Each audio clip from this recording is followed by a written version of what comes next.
Bom dia, meninos. Vamos começar mais uma aula. Nossa aula de hoje é de gramática, então para copiar no caderno de gramática, responder perguntas e respostas quando for responder as atividades. Nossa aula de hoje é sobre função de linguagem.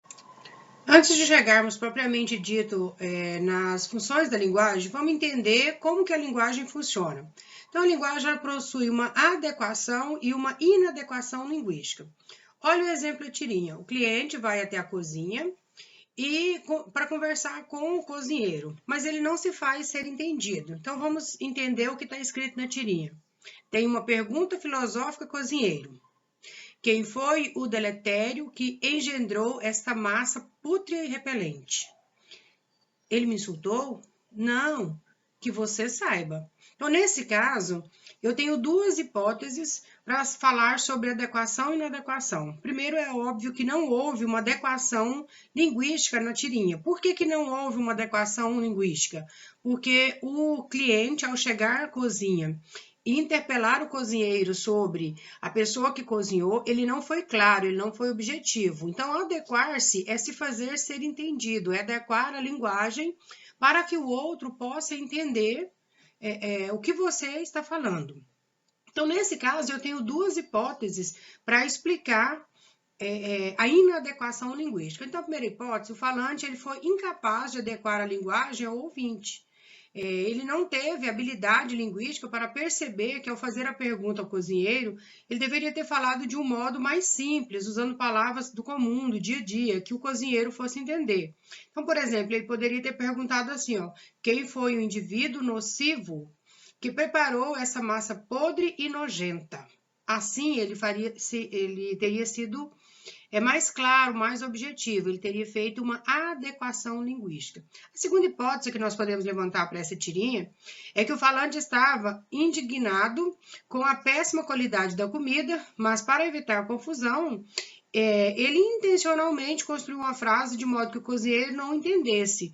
Mesmo assim, nessa hipótese, ele teria usado a frase apenas para extravasar sua irritação, e não que ele quisesse ser entendido mesmo, ou seja, ele não quis magoar o cozinheiro. Nesse caso, ele não fez a adequação linguística. Então, quando você estiver conversando, há uma necessidade de se fazer ser entendido. Para isso, é preciso fazer a adequação linguística.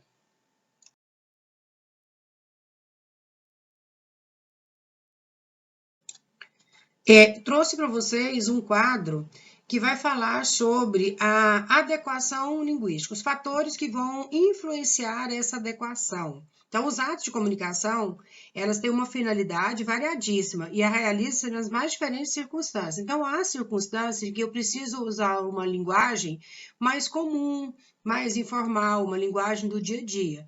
E há ocasiões em que eu preciso ser formal, usar uma linguagem mais elaborada. E para isso eu trouxe esse quadro de adequação linguística. Então, primeiramente, nós temos os fatores, que são o contexto. Os fatores é o contexto. Onde isso aconteceu? Eu estou numa reunião familiar. Então, na reunião familiar, eu tenho só as pessoas mais íntimas que me conhecem há muito tempo. Então, neste caso, eu vou usar uma linguagem informal. Mas eu estou no ambiente de trabalho, estou numa reunião, mesmo que festiva, numa reunião de trabalho. Nesse caso, o meu comportamento ele precisa ser mais formal. Então, eu não posso perder a linha e nem usar uma linguagem muito informal nesse ambiente. Os interlocutores. Os interlocutores são as pessoas que estão envolvidas diretamente na fala. O emissor e o receptor é quem fala e quem ouve. Então, com quem eu estou falando? Quais são as pessoas que estão envolvidas nesta comunicação? A situação é uma situação formal? Eu estou num ambiente onde exige uma postura não só de linguagem, mas uma postura minha, mais formal, mais séria, mais centrada. Ou estou numa reunião, numa situação informal, de informalidade, onde eu posso fazer piadinhas, onde eu posso usar palavras do meu cotidiano, onde eu posso relaxar um pouco e curtir o ambiente. Então, é essa situação. E o assunto, né? Tratamos de todos os assuntos com a mesma linguagem, é a mesmo jeito nós falamos todos os assuntos. Então, se eu estiver falando sobre o nascimento de um bebê, vou comunicar à família que um bebê nasceu. Ou eu vou fazer a mesma comunicação à família, só que agora não mais sobre o nascimento de um bebê, mas sim sobre o velório de um ente querido ou de alguém. Vou usar o mesmo tipo de linguagem para fazer as mesmas comunicações? Então, isso são os fatores que influenciam a adequação linguística. A função da linguagem. A linguagem ela pode ter várias finalidades. Então, há várias finalidades para que eu use essa linguagem. Aqui eu destaquei para vocês, eu trouxe para vocês, que a intenção da linguagem aqui é transmitir uma mensagem. O objetivo aqui seria informar algo, ou demonstrar seus sentimentos, ou convencer alguém a fazer algo para você. Então, o falante, quando ele fala para alguém e o objetivo dele aqui pode ser emocionar, pode ser convencer, pode fazer um pedido, pode dar uma informação. A ideia que foi passada entre o falante e o ouvinte, ela precisa ser entendida. Então, há várias finalidades e são essas finalidades que nós vamos estudar a partir de agora. Trouxe um exemplo para vocês sobre os fatores que influenciam a adequação linguística. Então, eu tenho um quadrinho e nesse quadrinho, duas amigas conversam. Então, eu tenho todo um contexto para ser analisado. Então, a amiga chega e fala, Helga, qual é a posição do seu marido a respeito de ajudar no serviço de casa? E a Helga responde, horizontal. Então, eu tenho aqui o locutor.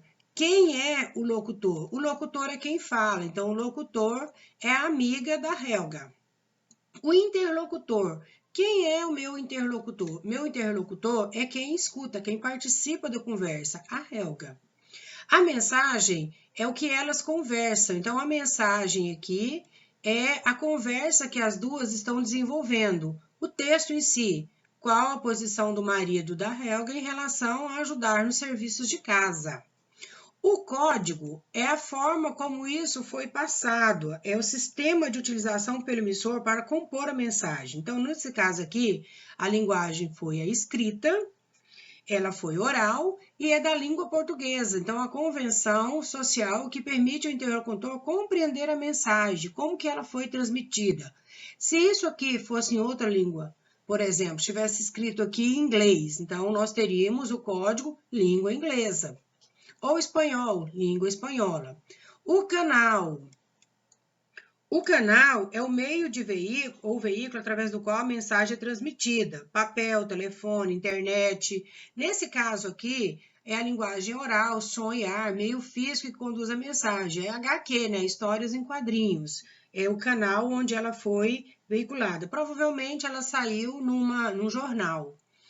E o referente ou contexto, né? O referente ou contexto é a colaboração do marido de Helga, é todo o contexto que eu tenho que interpretar. Por isso é muito importante quando nós vamos resolver uma tirinha, uma atividade que envolve tirinha, charge, eu analisar como um todo. Eu não posso analisar só um quadradinho, eu preciso analisar tudo que envolve a tirinha. Aqui temos um outro exemplo sobre os fatores da comunicação, o papel da comunicação. Então, eu tenho o emissor que fala, José, corre para casa. Então, ele fala, a mensagem tem que chegar até o receptor. Então, essa mensagem ela tem que chegar ao receptor. O receptor é com quem o José está falando. Esse receptor tem que entender e agir. Então, o que é para esse receptor fazer? Correr. Aí ele começa a correr. Então, eu tenho o emissor que fala, a mensagem que esse emissor falou e o receptor que tem que entender. Ele usou um código. Qual foi o código que ele usou? A língua portuguesa. E, através disso, houve a comunicação. Então, houve aqui toda uma interação para que houvesse a linguagem. Então, mais um exemplo para nós entendermos a função, o papel da comunicação. A linguagem ela está dividida em 6 funções, então elas são classificadas em 6 tipos diferentes. Quais são elas? Função referencial, função emotiva, função poética, função conativa ou apelativa, função metalinguística e função fática. Cada uma delas vai depender muito do posicionamento dela. Então, função emotiva refere-se ao emissor, função referencial ao referente, a função fática a mensagem, a função apelativa ao receptor, a função metalinguística ao código e a função fática ao canal. Nós vamos ver agora as 6 funções, uma por uma, e vamos entender essa relação. Nossa primeira função é a função referencial ou denotativa. Então, denotativa vem do sentido de dicionário, sentido real. Essa função também é chamada de informativa. Tem como objetivo informar, referenciar algo. Voltada para o contexto da comunicação, esse tipo de texto é escrito na terceira pessoa, singular ou plural, e enfatiza seu caráter impessoal. Como exemplo desse tipo de linguagem, nós temos os materiais didáticos, que são os livros, os textos jornalísticos e científicos. Todos eles, por meio de uma linguagem denotativa, ou seja, sentido real, informam a respeito de algo sem envolver aspectos subjetivos ou emotivos da linguagem. Então, ela vai fazer uma referência aqui, vai passar uma informação. Olha o exemplo. Numa cesta de vime, então, ele está informando aqui qual é a cesta. Uma cesta de vime, ele tem um cacho de uva, 2 laranjas, 2 limões, uma maçã verde, uma maçã vermelha e uma pera. Nota vocês que o texto aqui, qual é o objetivo dele? Informar. Informar que contém uma cesta e o que tem dentro dessa cesta. Então, a sua função aqui é referencial, passar uma informação.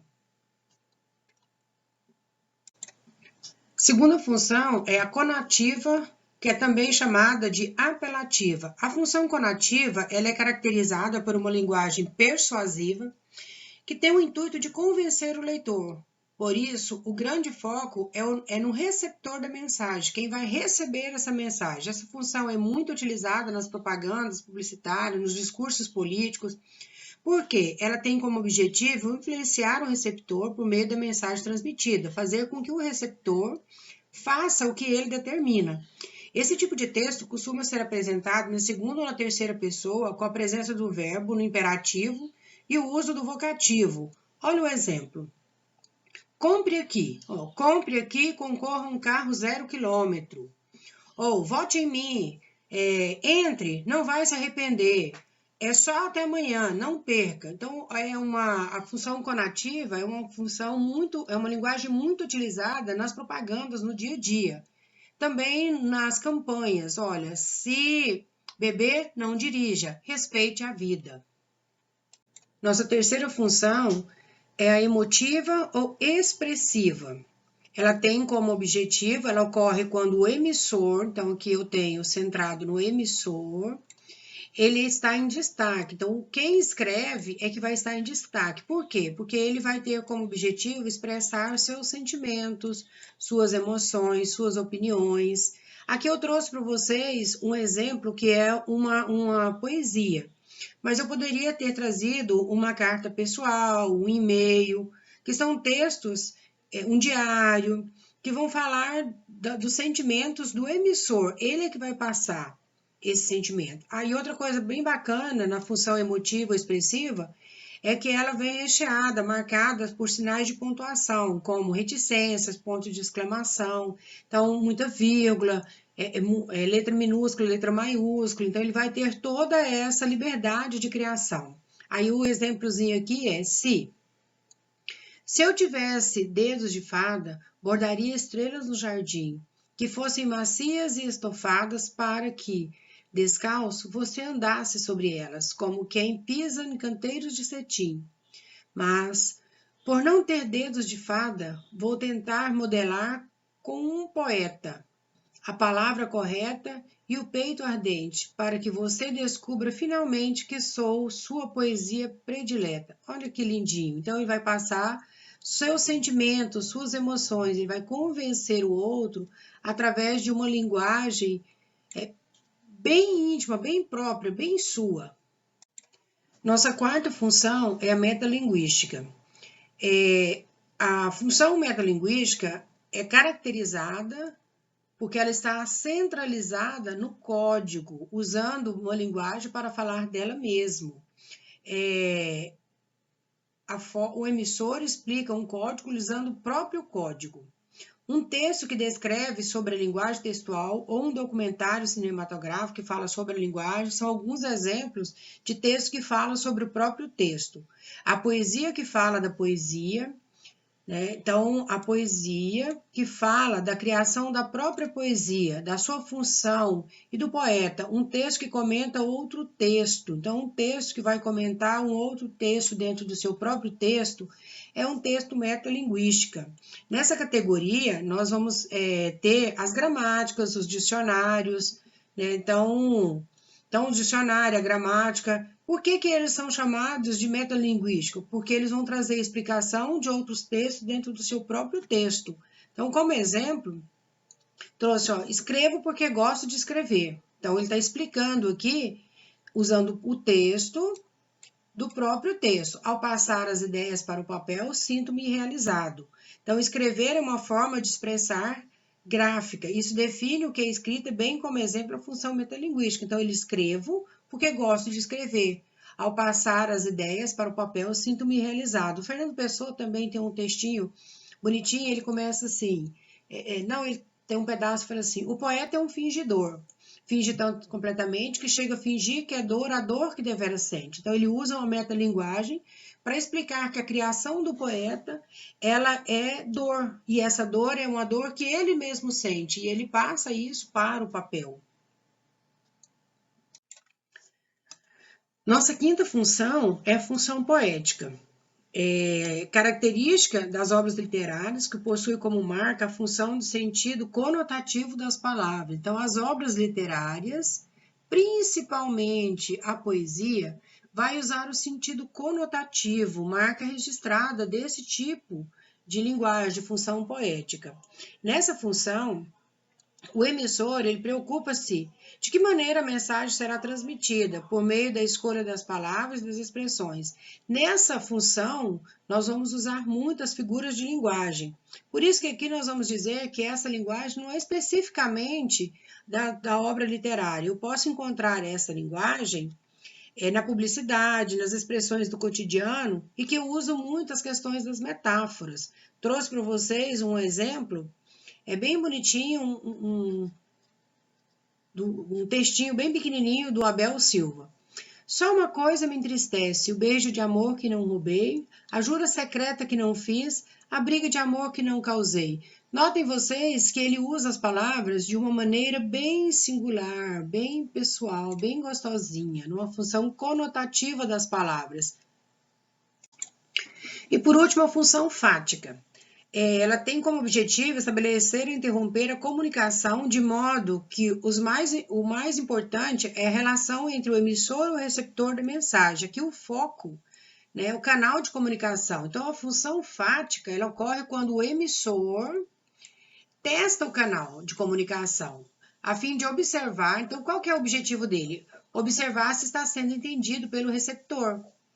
Ou seja, quando o emissor quebra a linearidade contida na comunicação. São perguntas como, não é mesmo? Você está entendendo? Você está ligado? Ouviram? Ou frases como, alô? Oi? Na comunicação escrita, resume-se aos recursos gráficos. Quando você recebe ligação de alguém que você conhece, a pessoa conversa demais e você praticamente escuta. Então, no meio da conversa, você vai falar assim, sei, Ou a pessoa pergunta, você tá ligado? Você tá aí? Tá me entendendo? Tá me ouvindo? Ou, e aí, beleza, né? Então, aí o exemplo que eu trouxe para vocês, alô, né? Ó, a comunicação. Alô, Carlos? A missão foi cumprida, ok? Aqui, viu? A tentativa dele aqui é de que haja essa relação. Ele quer saber se ele está sendo entendido, se há uma comunicação. Devo voltar à nave? Alguém me ouve? Alô? Então, essa é a função fática. Ocorre quando o emissor testa o canal de comunicação. Então, viu? Alguém? Então, ele está testando o canal de comunicação. Alguém? Alô? E aí, a comunicação escrita aos gráficos. Oi, alô? A função fática, sabe aquela mensagem do WhatsApp que você recebe todos os dias? Alguém fala, e aí, bom dia, mandando aqueles negocinhos vazios? Então, isso é a função fática, é uma tentativa, né, de estabelecer uma comunicação. Então, na verdade, a pessoa não quer saber como você realmente está. Então, quando você encontra alguém na rua, fala, ei, beleza? Beleza. Então, essa é uma função fática. Então, chegamos mais ao fim da nossa aula. Espero que vocês tenham gostado. Quando for fazer as atividades para mandar para mim, por favor, coloque o cabeçalho completo, nome da escola, seu nome, nome da matéria. Algumas pessoas colocaram para mim atividade 1, atividade 2, atividade 3. Achei muito legal, porque ficou muito organizadinho, muito fácil de corrigir. Então, quando isso acontece, é muito legal. Copiar as perguntas e respostas, não precisa copiar os textos, vocês continuam perguntando a mesma coisa. E enviar por e-mail, lu.keller@hotmail.com. E até a próxima. Qualquer dúvida, pode me perguntar no WhatsApp, tá bom? Um cheiro e até breve.